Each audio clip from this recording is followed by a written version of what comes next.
Why do men now have more trouble finding a girlfriend and a wife compared to men back in the day? Well, because back in the day, women couldn't make their own money and women couldn't really travel alone. It wasn't safe. So they needed a man. So it was easy for men to get women. But nowadays, women make their own money. They don't really need a man for financial stability. So now women can pick and choose a lot more than they could back in the day. Now don't get it wrong, because back in the day, you still had to be capable to get a girl. Being capable, being wealthy, having status was always a way to attract a girl. No matter what era you're in, it's gotten a lot harder. Because now that women make their own money, they don't need men for basic survival needs. The world has gotten a lot safer. Yes, there's still a lot of, messed up things that you might see on the news and go, oh my God, it's the end of the world. I gave up hope on humanity. There were way worse things back then compared to now. Now you don't hear about serial killers all the time. Imagine back then in the 1900s.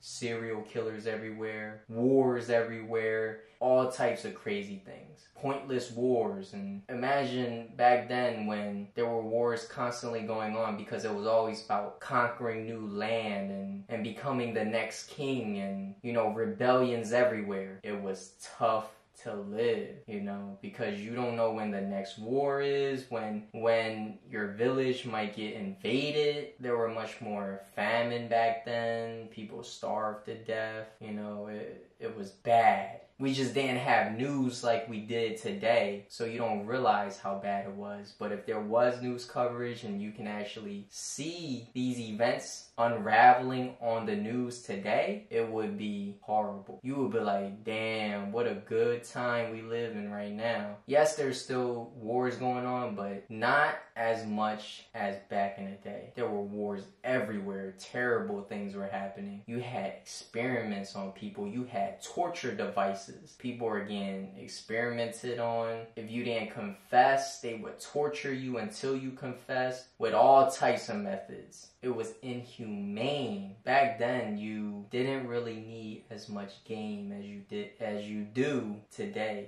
Back then, you probably didn't really have to be that smooth. Having a wife was normal. Being able to get a girlfriend was probably a normal thing. But now, it's a lot harder. There are so many single men nowadays. Girls are able to pick and choose now. They don't really need men to be able to walk on the street anymore. It's a lot more safe nowadays. Back then, it wasn't safe for a girl to just be walking out and about in broad daylight. You know what I mean? Yeah, y'all could say like, oh, it's not safe now, but back in the day, it for sure wasn't safe. You ain't have laws like you do today. You ain't have technology and being able to find the type of evidence like today. Like today, there's fingerprint evidence, DNA evidence, a lot more high-tech things that catches bad guys. So there's not as many bad guys now as there were back in the day, because a lot of this modern technology is a real deterrence. So now getting a girl is a lot harder, because as a man, you're expected to earn at least equal to what a woman earns, or more. Most women wouldn't want to date a man that makes less than them. There are exceptions though, but we're talking about what most women want. So now in modern times, to be able to get a girl, you have to have the skills, you have to be able to communicate well, you have to know how to sweet talk, you have to have money, you have to have some type of status. You don't gotta be famous, but you gotta have some type of status, like driving a nice car, that's status. Having a nice house, that's status. You have to carry yourself the way you think a woman will want. You gotta think about it. What type of man does a girl want? You have to carry yourself like a man, with respect, with dignity. That's how you attract a girl. Now you don't need all these requirements. Just having one could get you a girl. It just depends, right? What a girl's really looking for and how well you play your part.